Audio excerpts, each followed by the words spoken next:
Hi, I'm Umbreon Libris, and this is day 11 of my Pokémon Violet Adventure Journal.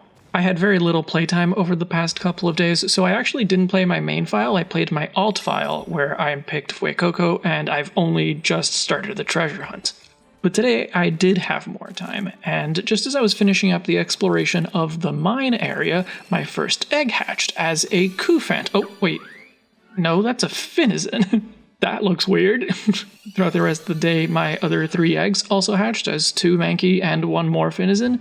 And both Primeape and Finizen were female Pokemon in my party, so that's clearly who the eggs came from, but who's breeding with whom? And when did they even do it? They were all playing soccer together.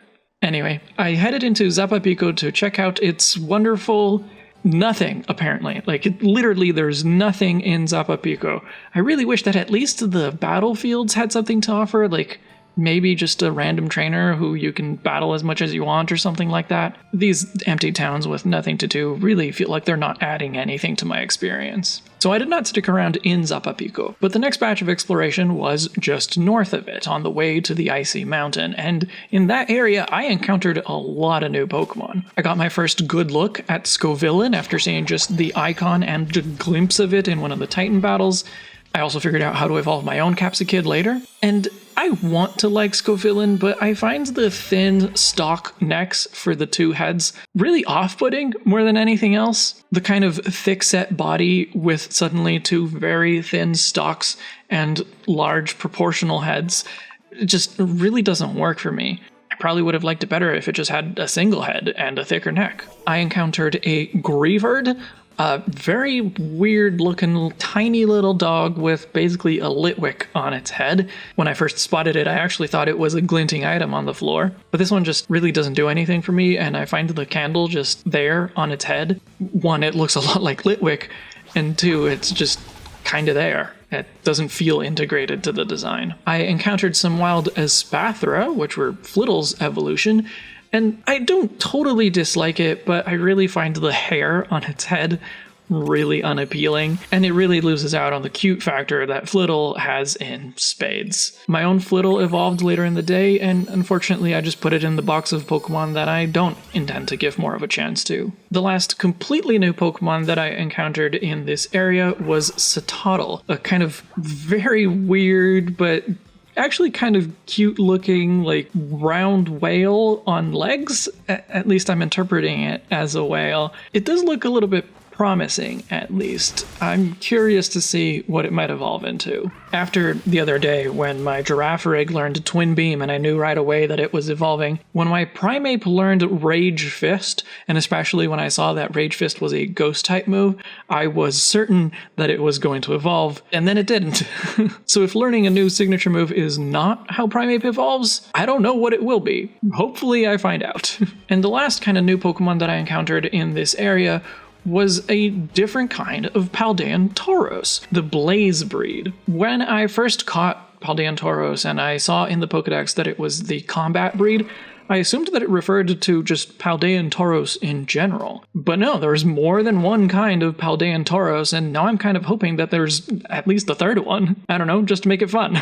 But one thing that I noticed that I thought was interesting was that these are not even considered different forms. You can flip back and forth between them in the Pokedex like you would for forms, but the name of the form is still the same one. It says Paldean Tauros for both of them. So it's like a breed is an even more similar variant of the same Pokemon. I wonder if that opens up the possibility for those Pokemon crossbreeds that are really popular on Twitter and Tumblr. That would be really cool one day. Next, I headed to Tagtree Thicket to eventually challenge the Poison Crew of Team Star. There I ran into Director Clavel, and even though he maintains that the name is Clive, he very clearly talks as the director of the academy. So it's kind of interesting to see that at this point he's basically accepted that I'm onto him, but he's still maintaining the disguise for the sake of others. I spent a good little while exploring Tagtree Thicket, and in the process my Dudunsparce learned Hyper Drill, and again I was like, is it gonna evolve? But after the experience with Primeape I wasn't so sure anymore. But yes,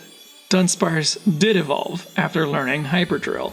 And Dudunsparce, it's very much like Mousehold to me. I appreciate that there's multiple forms. That's pretty cool to me. I just wish that they looked more unique. Dudunsparce could have had some more unique design elements, maybe even gained a secondary type, like maybe ground type since it has Drill Run. So being just Dudunsparce, but more of Dudunsparce, that feels really disappointing. Once I actually went to the base, the Star Barrage went pretty smoothly. I did heal once, but it was no big deal. Atticus had another Starmobile, basically identical to Mela's in all but color. I was kind of hoping that each of the bosses would have different constructs, maybe completely different kinds of machines, or at the very least, vehicles that look unique from each other, so it's a little disappointing that that's not the case. The level of challenge, though, did not disappoint. In fact, it overwhelmed. I lost the first match to just his second Pokemon, but I went back right away with just a slightly modified team and a better sense of what I would be facing, and unfortunately, I lost again. This time his second Pokemon was a real Revavroom.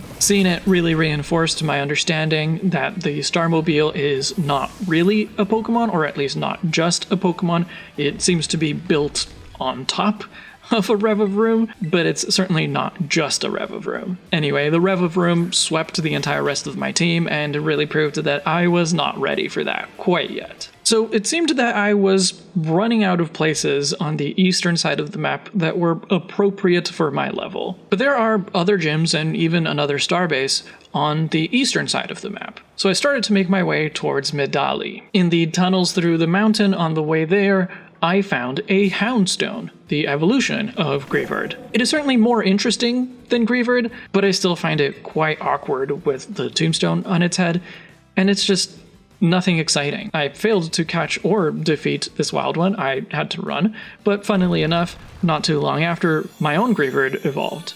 I can imagine a world where Houndstone evolves one more time into something that is actually really cool. That does not seem to be our world. Finally, as I was coming out of the tunnel, I encountered a Frigibax. It's definitely got the Fuecoco ugly cute thing going for it, and this seems to be the pseudo-legendary, judging by its position in the Pokedex, but unfortunately I accidentally KO'd it, and I haven't been able to find a second one quite yet. I might pop in here again tomorrow just to have another look, see if I can find one, but other than that, for the next few days, we'll be exploring Western Paldea instead. Thanks for listening, and I'll see you in the next chapter.